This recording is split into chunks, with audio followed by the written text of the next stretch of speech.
আচ্ছা, তো আমরা আজকে ম্যাক্রো ইকোনমিক্স নিয়ে কথা বলবো। আমরা মাইক্রো ইকোনমিক্স আমরা অলরেডি শেষ করে ফেলেছি, রাইট? মানে যদি কিছু মিসিং থাকে আমরা ফেস টু ফেস ক্লাসে যখন সুযোগ পাবো তখন আমরা করব।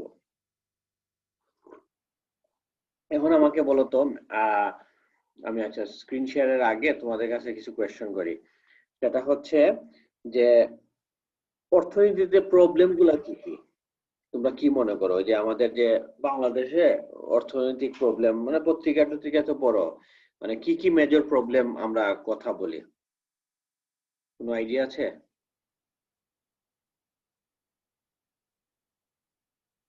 স্যার প্রবলেম বলতে মানে প্রবলেম গুলো তো স্যার বিভিন্ন ধরনের হতে পারে, যেমন মানে ক্যাপিটালের প্রবলেম হইতে পারে, অথবা মানে দক্ষতার প্রবলেম হইতে পারে, প্রোডাকশনের ক্ষেত্রে বিভিন্ন লিমিটেশন আছে। তারপরে ইনভেস্টরদের মধ্যে অনেক প্রবলেম থাকে। আচ্ছা, এগুলা হচ্ছে তুমি যেটা বলছো এগুলা ঠিক আছে, ম্যাক্রোতেও দেখা যায়, এটা মূলত মাইক্রো মানে যে ইন্ডিভিজুয়াল পর্যায়ে পুরো দেশের জন্য। ধরো বাংলাদেশে অর্থনৈতিক প্রবলেম বা যে কোনো দেশে ইংল্যান্ডের অর্থনৈতিক প্রবলেম বা আমরা যেগুলা দেখি মানে প্রবলেম হিসাবে অর্থনীতিতে, ম্যাক্রো ইকোনমিক্স আর কি, যেটা সামষ্টিক মানে এজ এ হোল ইকোনমিতে জিনিসপত্রের দাম বেড়ে যাওয়া, এটা একটা প্রবলেম, বুঝছো? ইনফ্লেশন, নাম শুনছো ইনফ্লেশনের? জি স্যার। ধরো ইকোনমিক্সে ইনফ্লেশনটা বেড়ে যাওয়াটাকে মানে খারাপ হিসেবে ধরা হয়, যে না ইনফ্লেশন বেড়ে গেছে, we should stop, like inflation বাড়াটা খারাপ। কারণ মানুষের ধরো তোমার ইনকাম আজকে 100 টাকা, 100 টাকায় তুমি যে জিনিস কিনতে, ধরো 80 টাকার জিনিস, এখন যদি 80 টাকার জিনিস কিনো, ওইটা যদি 110 টাকায় চলে যায়, তাইলে তোমার কি ক্রয় মানে ক্ষমতার বাইরে চলে গেলো, রাইট? একই জিনিস। জি স্যার। তো which is bad for the economy, হ্যাঁ। এরপরে হচ্ছে তোমার হাই আনএমপ্লয়মেন্ট রেট। মনে করো মানুষের যদি কাজ না থাকে, বেকারত্বর হার, বেকারত্ব আর কি, ধরো মানুষজনের হাতে কাজ নাই, which is also মানে ট্রিট মানে খারাপ হিসেবে, অর্থনৈতিক প্রবলেম হিসেবে ধরা হয়, হ্যাঁ, একটা দেশের। তো আমরা মানে প্রত্যেকটা সরকার চায় বেকারত্বের হারটা যাতে কম থাকে আর কি, মানে লাইক লো আনএমপ্লয়মেন্ট রেট যাতে থাকে। একদম জিরো করা পসিবল না, মানে লাইক রিয়েলি মানে এভরিওয়ান, কারণ সবচেয়ে বড় হচ্ছে আনএমপ্লয়মেন্ট রেটের। আমি এটা নিয়েও কথা বলবো ম্যাক্রোতে, যে হচ্ছে আনএমপ্লয়মেন্ট হচ্ছে যারা কর্মক্ষম এদের মাঝে কতজন কাজ করছে না বা পাচ্ছে না। মনে করো লাইক কর্মক্ষম বলতে মানে বাচ্চারা, মানে অ্যাডাল্ট, ধরো 18 বছরের নিচে যারা, এরা তো মানে কাজে শিশু শ্রম হয়ে যায়, তো আমরা এইটা নেগেটিভলি নেই। এবং 60 বা 65-র উপরে যারা, এদেরকে আমরা রিটায়ার্ড হিসেবে ধরি, মানে এরাও তো আলটিমেটলি ইন বিটুইন যারা, এদের মাঝে যারা কর্মক্ষম, হ্যাঁ অবশ্যই আমরা যারা অসুস্থ বা বিভিন্ন ধরনের প্রবলেম আছে তারা ছাড়া বাকিদেরকে আমরা মানে কর্মক্ষম হিসেবে ধরেই আমরা মানে করি, ইকোনমিক্স আনএমপ্লয়মেন্ট মেজার করি আর কি। এখন কেউ যদি ভলান্টারিলি ইচ্ছে করে কাজ না করে, এটা তো আর গভর্নমেন্টের দোষ না। কাজ আছে কিন্তু কাজ করতেছে না, রাইট? জি স্যার। তো এইটা হচ্ছে একটা হচ্ছে হাই আনএমপ্লয়মেন্ট রেট, আর একটা প্রবলেম। এরপরে আরেকটা হচ্ছে high interest rate. High interest rate হচ্ছে যদি বাজারের ওই যে ব্যাংকের ইন্টারেস্ট রেট গুলা, মানে সেন্ট্রাল ব্যাংকিং এ ইন্টারেস্ট রেটটা যদি হঠাৎ বেশি বেড়ে যায়, তাইলেও খারাপ। কারণ হচ্ছে খুব বেশি ইন্টারেস্ট রেট হইলে মানুষজন, মানে আমরা তো মনে করি আমরা জমা দেই, কিন্তু ইন্টারেস্ট রেটের মূল সুবিধাভোগী হচ্ছে ব্যবসায়ীরা, যারা ইনভেস্ট করে, যা প্রোডাকশন করে, ঠিক আছে? এখন ফর এক্সাম্পল তুমি টাকা দিলা, মনে করো কি বললাম, মনে করো তুমি 1 লক্ষ টাকা বাজার এই একটা ব্যাংক থেকে তুমি তুলতে যাচ্ছ, মানে লোন নিচ্ছ। এখন ওই লোনের ইন্টারেস্ট রেট যদি 10% হয় বা 9% হয়, মানে 1 বছরে তুমি ব্যবসা করে 9,000 টাকা ব্যাংকে দিতে হবে। কিন্তু এটা যদি হয়ে যায় 15%, তাইলে তোমার উপর ব্যবসায়ীর উপর প্রেসার। সো সে চিন্তা করবে, আমি যদি এইরকম লাভ না করতে পারি, হাউ ক্যান মানে আমরা কিভাবে করতে, মানে ব্যাংকে দিতে পারবো। সো সে ভয়ে ঋণও নিবে না, ব্যবসা মানে ইনভেস্টও করবে না। সো আলটিমেটলি কি হয়, বেশি ইন্টারেস্ট রেট হয়ে গেলে বাজারে আলটিমেটলি ব্যবসার ক্ষতি হয়, মানে ব্যবসায়ীরা লোন নিবে না ব্যাংক থেকে। এরপরে হচ্ছে লো ইকোনমিক গ্রোথ, এটা হচ্ছে আরেকটা প্রবলেম। মানে অর্থনীতিতে ইকোনমিক গ্রোথ হচ্ছে না, এটাও হচ্ছে আরেকটা প্রবলেম। তো অর্থনৈতিক এই যে আমাদের ম্যাক্রো ইকোনমিক্স এই চারটা মানে এইসব প্রবলেম গুলা নিয়ে ইয়ে করে আলটিমেটলি ডিল করে। তো দেখো এই যে চ্যাপ্টার 5 হচ্ছে লাইক ম্যাক্রো ইকোনমিক মেজারমেন্ট। এখানে আমরা ওই যে ম্যাক্রো ইকোনমিক প্রবলেমস এখানে দেখবা ওই যে high inflation rate, high unemployment rate, high interest rate and low economic growth, এই নিয়ে কথা আছে। আমরা এখন যাব ইনফ্লেশন নিয়ে কথা বলবো। এই যে লো ইনফ্লেশন, প্রথমে কি আমরা ইনফ্লেশন নিয়ে গিয়ে আছে না? তো ইনফ্লেশনটা কি? ইনফ্লেশনটা হচ্ছে an increase in the price level। একটা কথা মনে রাখবা, ইনফ্লেশনটা হচ্ছে জিনিসপত্রের দাম বেড়ে যাওয়া। এখন এইটাও কিন্তু একটা কথা আছে যে একটা জিনিসের দাম বেড়ে যাওয়া না, ব্যাপারটা বুঝছো? হঠাৎ করে আজকে পেঁয়াজের দাম বেড়ে গেল, হ্যাঁ, ইন্ডিয়ার ইয়ের কারণে। শুধু পেঁয়াজ যদি বাড়ে তাইলে আমরা এটাকে মানে আমরা মানে একটা যদি ডাবল হয়ে যায়, 3 গুণ হয়ে যায়, এটা একটা বিরাট ইমপ্যাক্ট আছে।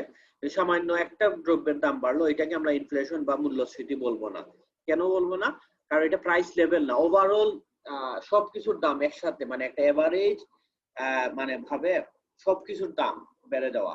এই যে দেখো এখানে ইনফ্লেশনে দেওয়া আছে an increase in the price level not in the মানে ইন্ডিভিজুয়াল প্রাইস, একটা লেভেল মানে পুরো বাজারে সবকিছুর দাম বেড়ে যাওয়া, বুঝছো?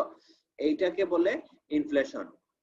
এখন আরেকটা জিনিস আমি বলি, ইনফ্লেশন কিভাবে মেজার করতে হয়। আমরা ইনফ্লেশন মেজার করি কনজিউমার প্রাইস ইন্ডেক্স, একটা ইন্ডেক্সিং করে, ঠিক আছে? a widely cited index number for the price level। এখন প্রাইস লেভেলটা কি? what is price level? এই যে দেখো আমি যে বললাম আগে, a weighted average of the prices of all goods and services, মানে সবকিছুর দাম, একটা জিনিসের দাম মানে একটা মোটামুটি সবকিছুর দাম একসাথে ওয়েটেড এভারেজ, ওয়েট করে যদি তুমি এভারেজ করো, ওয়েটেড এভারেজ মানে সবগুলোর ওয়েট সমানভাবে নিয়ে, তাইলে আমরা ওইটাকে বলি প্রাইস লেভেল। আর প্রাইস ইন্ডেক্স হচ্ছে measure of the price level. তো আমরা এই হচ্ছে আমাদের পপুলার প্রাইস মানে লেভেলটারে মেজার করার জন্য তো কনজিউমার প্রাইস ইন্ডেক্স। তো তোমরা নেক্সট আমরা যখন পরীক্ষায় কিন্তু এরকম থাকবে what is inflation, how to calculate the CPI বা কনজিউমার প্রাইস ইন্ডেক্স, এরকম প্রশ্ন তোমরা দেখতে পারবা বিভিন্ন প্রশ্নে, পুরাতন প্রশ্নে। সিপিআইটা কি? A widely cited index number of the price level, the weighted average of prices of specific set of goods and services purchased by a typical household। এই যে দেখো সিপিআই কিভাবে মেজার করে, দেখো CPI equals total dollar expenditure on market basket in current year divided by total dollar expenditure on market basket in base year, মানে times 100। এইটা হচ্ছে CPI. তো বেস ইয়ারটা কি? the year chosen as a point of reference or basis of comparison for prices in other years, a benchmark year। মানে base ইয়ারটা মানে একটা বছরের সাপেক্ষে কিন্তু তোমাকে আরেকটা মানে তুমি জিনিসের দাম বাড়লো কি কমলো। এখন আমি তোমাকে যদি এই আমরা একটা জিনিস ইয়ে করি না, ওই যে ধরো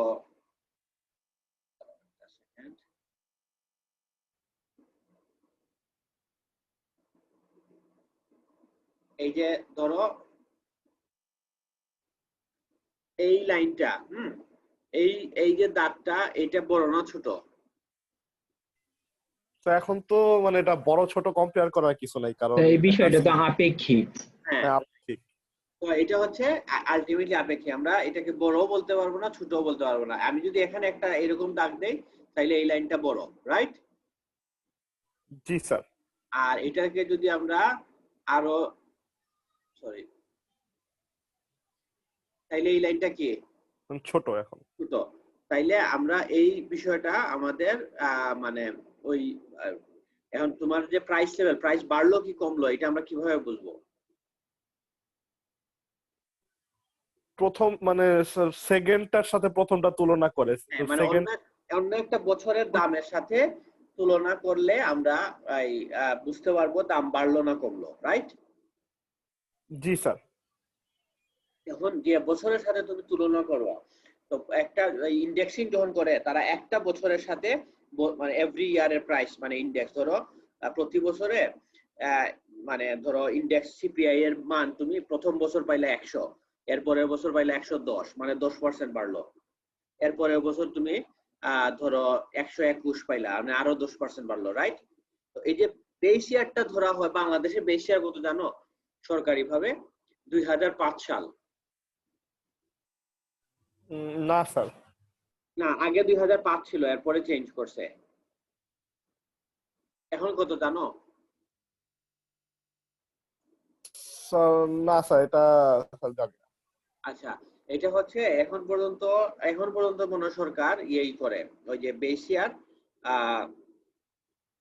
রিভাইস বেস ইয়ার দ্বারা আমি একটা 2017-তে একটা আচ্ছা প্রপোজ হচ্ছে 15-16, আই এম নট শিওর এটা মানে অলরেডি ইমপ্লিকেশনটা করা হয়েছে কিনা।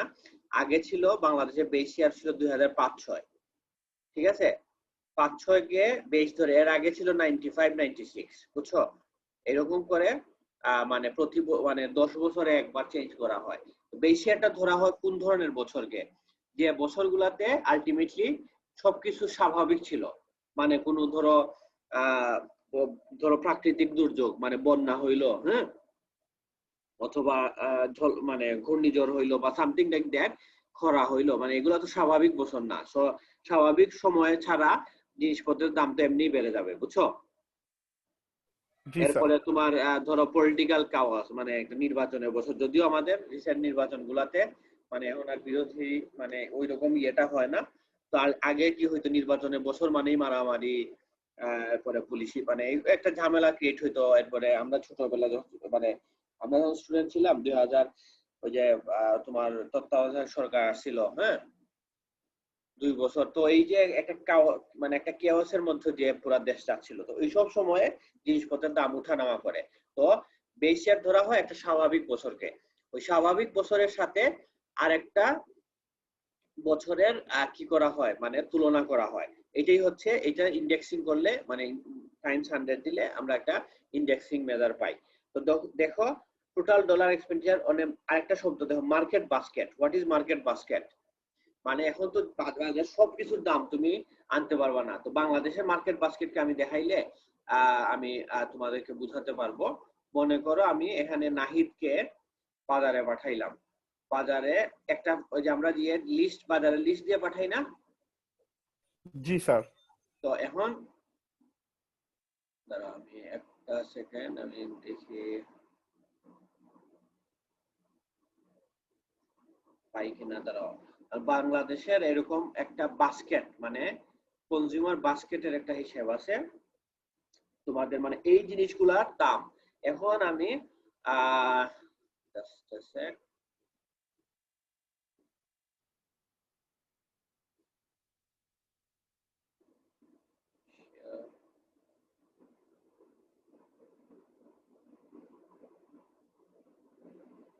দেখতে, তোমরা কি দেখতে পাচ্ছ একটা শেয়ার স্ক্রিন? জি স্যার। কি দেখায়? স্যার বিভিন্ন প্রাইস, যেমন রাইস। আচ্ছা হ্যাঁ, ধরো এটা হচ্ছে বাংলাদেশের average retail price open market of selected commodities in Dhaka city. So এগুলা প্রাইস দেখার দরকার নাই। আমি ধরো এখানে তোমাদের ক্লাসের নাহিদ কে আমি একটা লিস্ট দিয়ে বললাম যে নাহিদ আমরা একটা ইনফ্লেশনটা মেজার করব, তুমি যে কোনো একটা খোলা বাজারে মানে একটা মুদির দোকানে যাও বা মানে নরমাল ডিপার্টমেন্টাল স্টোরে যে এই হচ্ছে আমার লিস্ট, তুমি দেখো তো এগুলার দাম কত করে। সো দেখো লিস্টের কি, রাইস নাজিরশাইল অথবা মিনিকেট 1 কেজি, হ্যাঁ, এরপরে রাইস হচ্ছে পাইজাম 1 কেজি, রাইস ইরি বুড়ো 1 কেজি, হুইট আটা 1 কেজি, এরকম দেখো। এরপরে মুগ ডাল, মসুর ডাল, বুঝছো, এগুলা চিনি 1 কেজি, সুগার কেন 1 কেজি, মানে এরকম করে করে। মাছের মাঝে আছে ফিশ, মানে রুই মাছ 1 কেজি কাটা, ইলিশ মাছ, তারপরে হচ্ছে চিংড়ি মাছ, এরকম করে মাটন, এরপরে মানে ইয়ে এটার নাম কি, মাটন 1 কেজি, এরকম করে। এরপরে মুরগির ডিম 1 হালি, এই যে 4 পিসেস দেখো 1 হালি। এরপরে হচ্ছে হাঁসের ডিম 1 হালি। এরপরে তেল 2 ধরনের তেল, চিলি, এই ইয়ে। এরপরে হচ্ছে আমি আরেকটু দেখাই, মাত্র 47টা দ্রব্য আর কি বাংলাদেশের মানে নিত্য প্রয়োজনীয়, এগুলা বাংলাদেশ সরকার নিত্য প্রয়োজনীয় দ্রব্য হিসাবে আসলে ইয়া করছে, মানে এটাকে কি বলা যায়,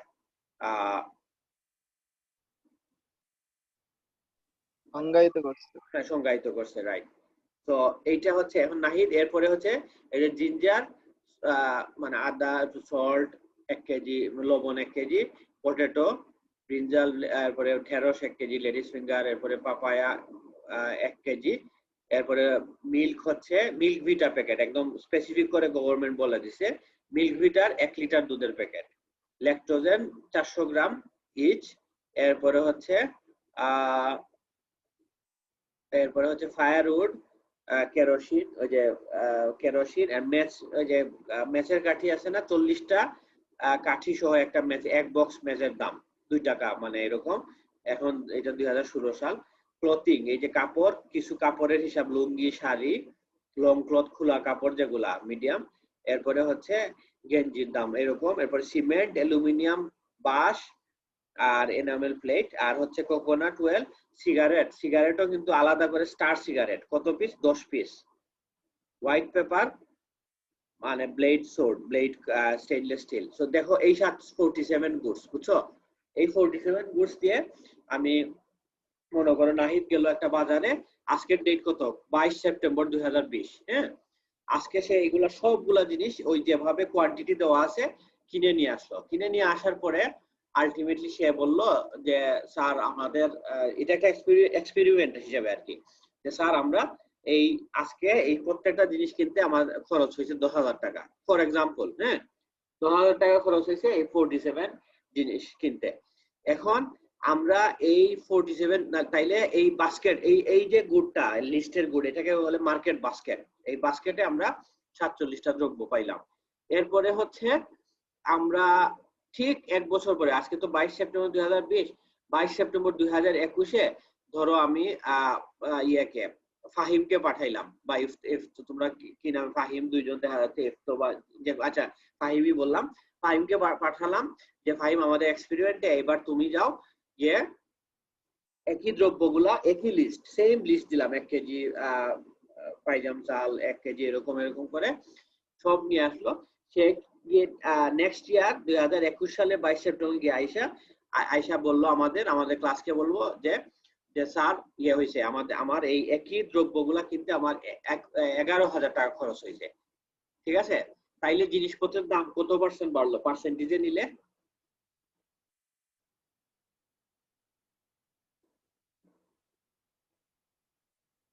বলতে পারবা? আগে ছিল 10,000 টাকা আজকের দিনে, আর 1 বছর পরে একই জিনিস 11,000 টাকা। তাহলে স্যার 10% বাড়ছে। হ্যাঁ, 10%, লাইক 1000 ডিভাইডেড বাই 10,000 টাইমস কে 100, রাইট? সো এই হচ্ছে, এইটা হচ্ছে আমাদের ইনফ্লেশন। তো এরকম দেখবা সরকার, ধরো বাংলাদেশে এখন অ্যারাউন্ড 6% ইনফ্লেশন রেট, ওই একই আমি যে লিস্টটা দেখাইলাম, এটা রিয়েল বাংলাদেশের লিস্ট, ওই ধরনের লিস্ট থেকে বাংলাদেশ সরকার প্রতি মাসে মাসে, আবার পয়েন্ট টু পয়েন্টও আছে, ধরো আজকে 22 সেপ্টেম্বর 2020, 22 অক্টোবর 2020, তখন বলা হয় পয়েন্ট টু পয়েন্ট ইনফ্লেশন, মানে ওই পয়েন্ট থেকে এই পয়েন্ট, এক মাস থেকে আরেক মাস, অথবা এক কোয়ার্টার থেকে আরেক কোয়ার্টার, অথবা, বুঝছো, এরকম করে ওই একটা সব পয়েন্টের সাপেক্ষে আরেকটা পয়েন্ট কি পরিমাণ চেঞ্জ হইলো, সরকার এইভাবে ইনফ্লেশনকে মেজার করে। এখন আশা করি ইনফ্লেশন বিষয়টা বুঝতে পারছো ক্লিয়ারলি, রাইট? জি স্যার। আচ্ছা, এখন এইভাবে, এবং এখন যদি বলে সিপিআই ইন্ডেক্সিং কিভাবে বলে, এই হচ্ছে সিপিআই এর ফর্মুলা, এবং হয়তো তোমাকে নাম্বার দিয়ে থাকলে তুমি অঙ্ক করেও দেখাতে পারবা। এই হচ্ছে এখানে সংজ্ঞাগুলা প্রত্যেকটা জিনিসের, পেজ নম্বর 117 এবং 118। এই যে দেখো এখানে ওই সিপিআই ম্যাথস দিয়ে আরো সুন্দর করে বোঝানো হয়েছে এক্সিবিট দিয়ে, ঠিক আছে? এরপরে হচ্ছে 117 এবং 118 দেখলা, রাইট?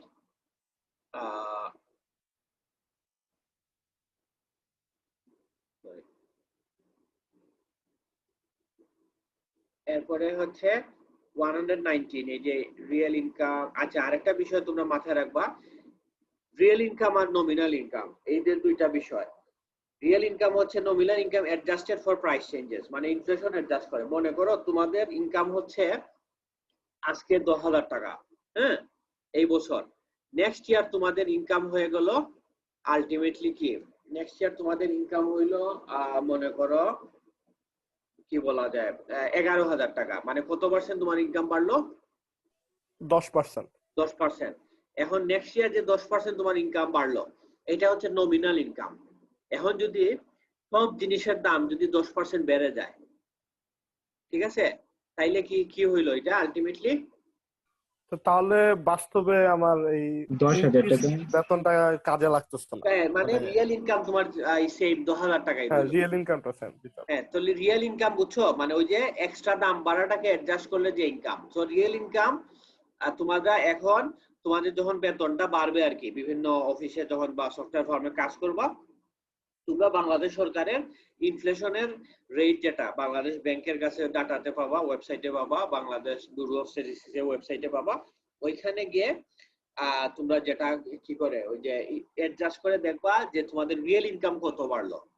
হয়তো তোমার 5 বছরে ইনকাম ডাবল হয়ে গেছে, বাট 5 বছরে যদি জিনিসপত্রের দাম যদি ডাবল হয়ে যায়, এটা হচ্ছে ইনকাম ডাবল, মানে নমিনাল ইনকাম ডাবল হওয়া, ব্যাপারটা বুঝছো? কিন্তু যদি 5 বছর পরে সবকিছুর দামও ডাবল থাকে, তাহলে তোমার রিয়েল ইনকাম ওই আগের জায়গায় থাকলো, বুঝছো? জি স্যার। তো এইটা হচ্ছে আরেকটা মানে আরেকটা হিসাব। আচ্ছা, তো এখন ইনফ্লেশন, আচ্ছা তাহলে তোমরা এখানে পেজ 117, 118 and 119 এই তিনটা পেজ একটু পড়বা, মানে বেসিক কনসেপ্ট এখানে দেওয়া আছে। এরপরে আসো তোমরা, নেক্সট টপিক হচ্ছে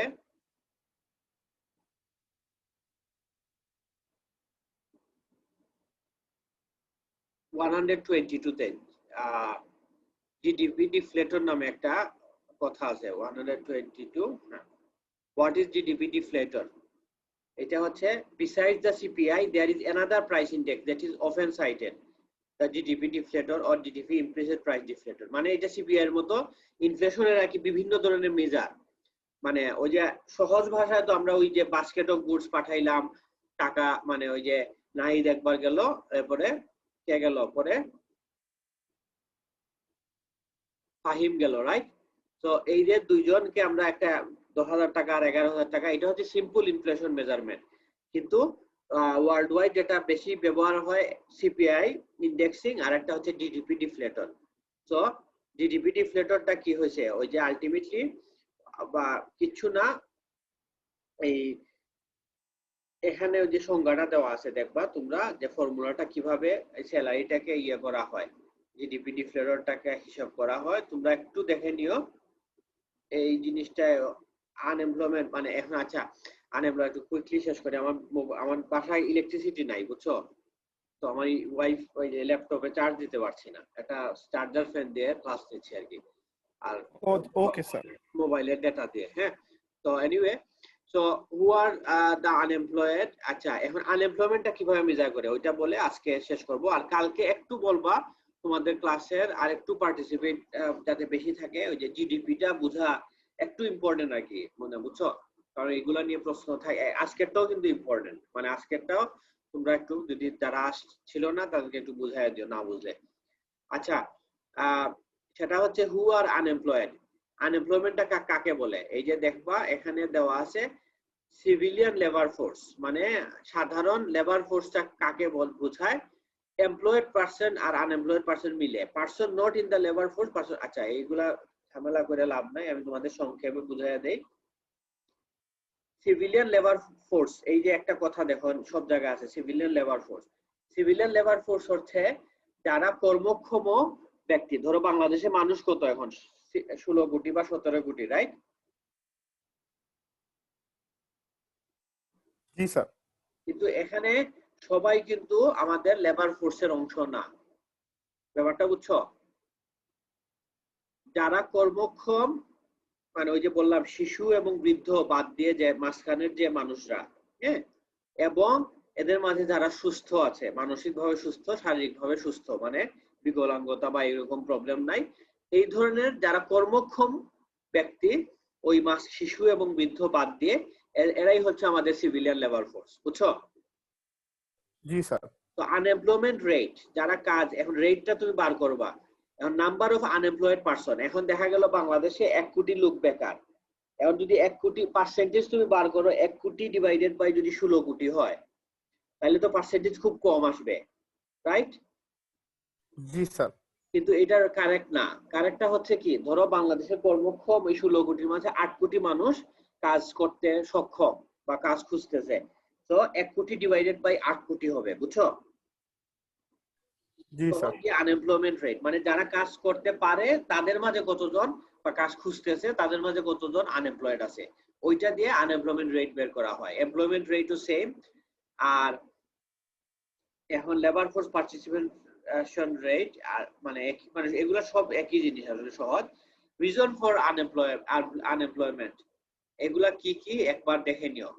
job closure, job leaver reentrant and new entrant. হ্যাঁ, মানে কেন মানুষ আনএমপ্লয়েড হয়। এরপরে হচ্ছে types of unemployment. Types of unemployment হচ্ছে মানে কত ধরনের আনএমপ্লয়মেন্ট আছে, এটা কিন্তু খুব ইম্পর্টেন্ট পরীক্ষায়। হোয়াট ইজ আনএমপ্লয়মেন্ট, মানে টাইপস অফ আনএমপ্লয়মেন্ট বা রিজন ফর আনএমপ্লয়মেন্ট, এগুলা দেখবা পরীক্ষায় থাকবে। পুরাতন প্রশ্নগুলো যদি দেখো এই ধরনের প্রশ্ন তোমরা পাবা। একটা হচ্ছে ফ্রিকশনাল আনএমপ্লয়মেন্ট, ঠিক আছে? মানে হচ্ছে যে মানে মানুষ যখন কি হয়, unemployment due to the natural friction of the economy which caused by changing market conditions and is presented by qualified individuals with transferable skills who changes job। মানে সোজা কথা হচ্ছে কিছু আনএমপ্লয়মেন্ট আছে কি যে মানে এটা আসলে বাজারে পারসিস্ট করে, মানে এটাকে সরকার, পৃথিবীর কোনো সরকার চাইলেও এটা বন্ধ করতে পারবে না। মানে কি,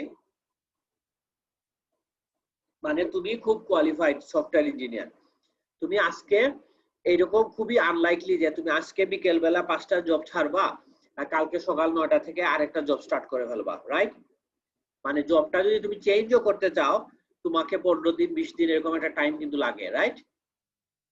জি স্যার। তুমি আজকে ধরো সিলেটের জব, কালকে হয়তো ঢাকায় জব, ঢাকায় তুমি মুভ করবা, এরপরে তুমি একটা সময় চেয়ে নেবা, আলটিমেটলি সপ্তাহ 10 দিন 15 দিন বা মাঝে মাঝে 1 মাস, মাঝে মাঝে হতে পারে এমনও যে তুমি কনফিডেন্ট যে তোমার চাকরি, তুমি আরেকটা ভালো চাকরি পাবা, বাট মানে কারেন্ট চাকরি নিয়ে তুমি হ্যাপি না এবং তোমার স্যালারি তুমি হ্যাপি না, তখন তুমি এরকম কনফিডেন্ট যে না আমি এই চাকরি ছেড়ে দিচ্ছি, আমি শিওর আমি 1 মাস পরে আরেকটা চাকরি পেয়ে যাবো, বুঝছো?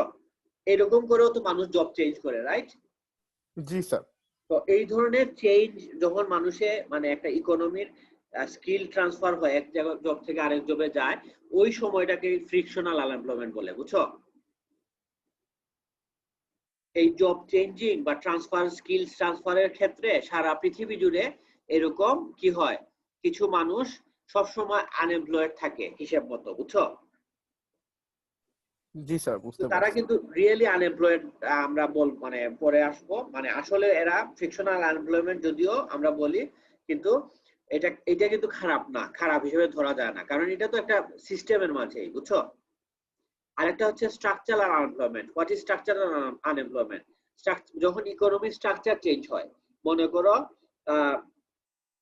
unemployment due to structural change in the economy that eliminate some jobs and create other jobs। মনে করো আমাদের যখন কম্পিউটার আসলো, হ্যাঁ, আগের যে সাধারণ টাইপরাইটার যারা দলিলে বা এগুলাতে টাইপরাইটিং হয় না, জি স্যার। টাইপরাইটাররা কিন্তু হঠাৎ করে জব লুজ করলো, মানে ইনিশিয়ালি জব লুজ করলো, কিন্তু কম্পিউটার অপারেটরের প্রচুর জব ক্রিয়েট হইলো অফিস আদালতে। এখন ওই পুরাতন টাইপরাইটারদের মাঝে কেউ কেউ নতুন করে কম্পিউটার শিখে নতুন করে কাজ পাইছে, অথবা কেউ কেউ যারা পারে নাই এরা মার্কেট আউট হয়ে গেছে, হয়তো বয়স্ক লোক সে অপশনে চলে গেছে, মানে সে আর মানে ওই চ্যালেঞ্জটা নিতে পারে নাই, বুঝছো? যে টাইপরাইটারের সময় থেকে কম্পিউটারে, অথবা হঠাৎ করে বলা হইলো ধরো সিলেট শহরে কোনো রিক্সা চলবে না, রিক্সা ব্যান্ড, অবশ্যই ইদার সিএনজি এই যে অটো রিক্সা যেগুলা ওগুলা চলবে, অথবা গাড়ি টাড়ি চলবে, বুঝছো? এরকম যদি হয় এটা তো একটা স্ট্রাকচারাল চেঞ্জ না? জি স্যার। তখন রিক্সা ড্রাইভার সব কিন্তু বেকার হয়ে যাবে, স্ট্রাকচারাল আনএমপ্লয়েড হয়ে যাবে। কিন্তু এটা সত্য যে ওই তখন নতুন জব ক্রিয়েট হবে, কারণ হঠাৎ করে সব রিক্সা বন্ধ, এর মানে প্রচুর সিএনজি অটো রিক্সা আসবে বাজারে। এখন ওই সিএনজি অটো রিক্সার কিন্তু প্রচুর পরিমাণ লোক লাগবে, কে চালাবে এগুলা? তখন ওই রিক্সা চালকরা যখন প্র্যাকটিস করে বা ট্রেনিং নিয়ে তারা যদি অটো রিক্সায় আসে, তাইলে আবার ইকোনমি নরমাল পজিশনে আসবে। বাট ইনিশিয়ালি কি একটা ধাক্কা লাগবে না? জি ওইটাই স্যার। হচ্ছে স্ট্রাকচারাল আনএমপ্লয়মেন্ট। তো এই দুইটা আনএমপ্লয়মেন্ট, এই ফ্রিকশনাল এবং স্ট্রাকচারাল, এই দুই ধরনের আনএমপ্লয়মেন্ট আসলে এটা সরকার বা একটা দেশের কোনো সিস্টেমের দোষ না, এটা হচ্ছে ন্যাচারাল। ব্যাপারটা বুঝছো? ফ্রিকশনালটাও ন্যাচারালি থাকবে, স্ট্রাকচারালটাও ন্যাচারালি, কারণ পৃথিবী যতই দিন যায় আস্তে আস্তে প্রোগ্রেস হচ্ছে। তো প্রোগ্রেসের একটা দিক হচ্ছে ওই ফ্রিকশনাল আনএমপ্লয়মেন্টও থাকবে, স্ট্রাকচারাল আনএমপ্লয়মেন্ট থাকবে। তো what is natural unemployment? Natural unemployment হচ্ছে ফ্রিকশনাল ওইটা এবং এই ধরনের আনএমপ্লয়মেন্ট দুইটা যোগ করলে যে আনএমপ্লয়মেন্ট রেট পাওয়া যায় এটাকে বলে ন্যাচারাল আনএমপ্লয়মেন্ট। বুঝছো? কারণ এটা ন্যাচারালি থাকে। ধরতে পারছো? জি স্যার, কিন্তু স্যার এখানে মানে স্ট্রাকচারালের তো একটা সম্ভাবনা থাকে যে কেউ কেউ মানে পার্মানেন্টলি আনএমপ্লয়েড হয়ে যেতে পারে, যে নতুন কোনো জব পায় নাই। রাইট, এটা হইতে পারে, কিন্তু আলটিমেটলি ধরো এটাকে মানে খারাপ হিসেবে ধরো, যখন স্ট্রাকচারাল আনএমপ্লয়মেন্টটা ক্রিয়েট হয় এটা নরমালি গ্রোথের ক্ষেত্রে হয়, মানে ইকোনমিটা ভালোর দিকে যাচ্ছে। বুঝছো? এই যে কম্পিউটার আসা, এটা তো একটা নতুন ইনোভেশন। রিক্সা বন্ধ হয়ে মানুষের পায়ের কাছ থেকে তুমি ইয়েতে আসলা, তো এটাও একটা ধরনের ইনোভেশন। বুঝছো? তো আলটিমেটলি নাম্বার অফ জব আসলে ওই যে মানে সেমই থাকে, এটাকে আসলে আমরা খারাপ মানে ইকোনমিতে আসলে এটাকে নেগেটিভলি ধরে না। কি ব্যাপারটা বুঝতে পারছো? জি স্যার, এখন বুঝতে পারছি। আচ্ছা, আর হচ্ছে তোমার আরেকটা হচ্ছে সাইক্লিক্যাল আনএমপ্লয়মেন্ট। সাইক্লিক্যাল হচ্ছে ধরো unemployment rate minus natural unemployment rate, এটা দেখবা। আচ্ছা, আমি বলি the difference between the unemployment rate minus natural unemployment rate, মানে ওই যে মানে যে ধরনের ন্যাচারাল আনএমপ্লয়মেন্ট মানে যারা সব সময় মানে ফ্রিকশনাল থাকবে, স্ট্রাকচারাল থাকবে বাজারে, এই দুই ধরনের আনএমপ্লয়মেন্ট রেটকে যখন আমরা নরমাল আনএমপ্লয়মেন্ট রেট থেকে মাইনাস করি তখন এটাকে বলে সাইক্লিক্যাল আনএমপ্লয়মেন্ট রেট। ওইটাই আসলে রিয়েল আনএমপ্লয়মেন্ট রেট। বুঝছো বিষয়টা? জি স্যার, বুঝতে পারছি। হ্যাঁ, আর ফুল এমপ্লয়মেন্ট কাকে বলে? যখন মানে আমরা একটা ইকোনমিতে সবাই এমপ্লয়েড, মানে সবাই কাজে আছে, এটা কখন বলবো? The condition that exist when the unemployment rate is equal to the natural unemployment rate। মানে সুদা কথা, ন্যাচারাল আনএমপ্লয়মেন্ট রেট ছাড়া যদি ওই যে ফিকশনাল আর স্ট্রাকচারাল ছাড়া যদি আর কোনো আনএমপ্লয়মেন্ট না থাকে, দ্যাট মিনস ইকোনমিটা ফুল এমপ্লয়মেন্টে আছে। কারণ ইকোনমিতে এই যে চাকরি বদল এবং স্ট্রাকচার বদল, এটা কিন্তু তুমি বন্ধ করতে পারবা না। তো ওই দুইটাতে ইকোনমি এই দুই ধরনের আনএমপ্লয়মেন্টকে আনএমপ্লয়মেন্ট ধরেই না। বুঝছো বিষয়টা? জি স্যার। তো যখন এই দুই ধরনের আনএমপ্লয়মেন্ট ছাড়া আর কোনো আনএমপ্লয়মেন্ট থাকবে না, ওইটাকে বলবো আমরা ফুল এমপ্লয়মেন্ট। বুঝছো বিষয়টা? জি স্যার। তো এই স্যার এখানে সাইক্লিক আনএমপ্লয়মেন্ট এটা কি কখনো মানে নেগেটিভ হইতে পারে এই জিনিসটা? আচ্ছা দেখি তো, সাইক্লিক্যাল আনএমপ্লয়মেন্ট রেট মাইনাস ধরো 5%, ন্যাচারাল আনএমপ্লয়মেন্ট রেট, না নেগেটিভ হওয়ার চান্স কম আসলে। বুঝছো? হইতে পারে, না হইতে পারে, মানে ইট ক্যান বি। কারণ হচ্ছে কারণ বাজারে যদি আমরা মানে প্রচুর মানুষ যে চাকরি বদল করে বা স্ট্রাকচার চেঞ্জ হয়, বুঝছো, তাইলে এমন হইতে পারে যে আমরা নরমাল আনএমপ্লয়মেন্ট রেট থেকে ন্যাচারাল আনএমপ্লয়মেন্ট রেট অনেক বেশি, তখন এটা নেগেটিভ হইতে পারে। রাইট, সুন্দর কোয়েশ্চন। বুঝছো? জি স্যার, মানে স্যার নেগেটিভ নাম্বারটা কি মানে কি মানে বুঝাইতেছে, মানে যদি কি ইয়া পাওয়া যায়, ধারণা পাওয়া মানে যায়? নেগেটিভ নাম্বার যদি তুমি আসে আর কি, তখন তোমরা যেটা বলতে পারো যে মানে এরকম সিচুয়েশনে যে মানে আনএমপ্লয়মেন্ট রেটটা মানে বাজারে তাইলে কাজের পরিমাণ বেশি, লোক কম। ব্যাপারটা বুঝতে পারছো? জি স্যার, বুঝতে পারছি। মানে তাইলে এর মানে হচ্ছে বাজারে মানে আমাদের ইকোনমিতে প্রচুর জব আছে কিন্তু জব করার মতো মানুষ নাই, এটাই তো নেগেটিভ।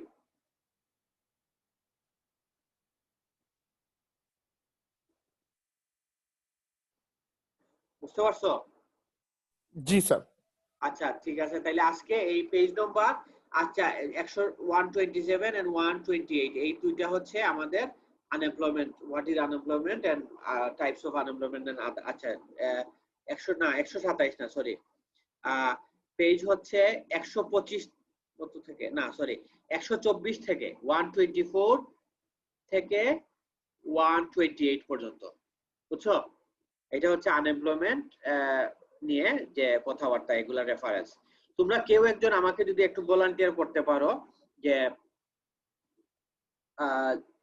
আমি যেটা বলছি যে তোমরা ওই যে ইয়ে করতে পারো আর কি, আমাকে একটু হেল্প করতে পারো, সেটা হচ্ছে যে যেসব টপিক আমি পড়াইছি না বই, সবই তো বই থেকে, এবং পেজ নম্বরও বলে দিছি এই পেজে আসে, বুঝছো? জি স্যার। তোমরা ওই টপিকটা আর পেজ নম্বরটা দিয়ে আমাকে একটা ওয়ার্ড ফাইল যদি পাঠাও, আমি ওইটা চেক করে মানে পুরো ধরো এখন মাইক্রো ইকোনমিক্সটা পাঠিয়ে দাও, ম্যাক্রোটাও এরকম ওভার দ্য ক্লাস আমরা ওইটা আপডেট করে রাখলে হবে কি, সবাইকে যদি দিয়ে দেই তোমরা ফাইনাল এক্সামে আর ওই খুঁজতে হবে না আর কি, বুঝছো? Okay sir, okay sir. তোমরা ওইটা একটু আমাকে কেউ একজন একটু দিয়ে ওয়ার্ড ফাইলে একটু পাঠিয়ে দিও, হ্যাঁ? Okay sir. ঠিক আছে, তাইলে ভালো থেকো। কালকে একটু বইলো আর একটু পার্টিসিপেন্ট ভালো হইলে মানে লাভ যেটা হচ্ছে ওই যে জিডিপি বা এইসব মেজারমেন্টটা বোঝাটা অনেক ইম্পর্টেন্ট, বা আজকেরটাও ইম্পর্টেন্ট ছিল, কারণ পড়লে হয়তো বুঝবা কিন্তু প্র্যাকটিক্যালি বোঝাটা একটু ইম্পর্টেন্ট, বুঝছো? জি স্যার, স্যার আমরা জানিয়ে দিব, আমরা গ্রুপে সবাইকে নোটিশ দিয়ে জানিয়ে দিব। আচ্ছা ঠিক আছে, ওকে, থ্যাংক ইউ ভেরি মাচ। হ্যাঁ, স্যার আসসালামু আলাইকুম। ওয়ালাইকুম আসসালাম। আসসালামু আলাইকুম।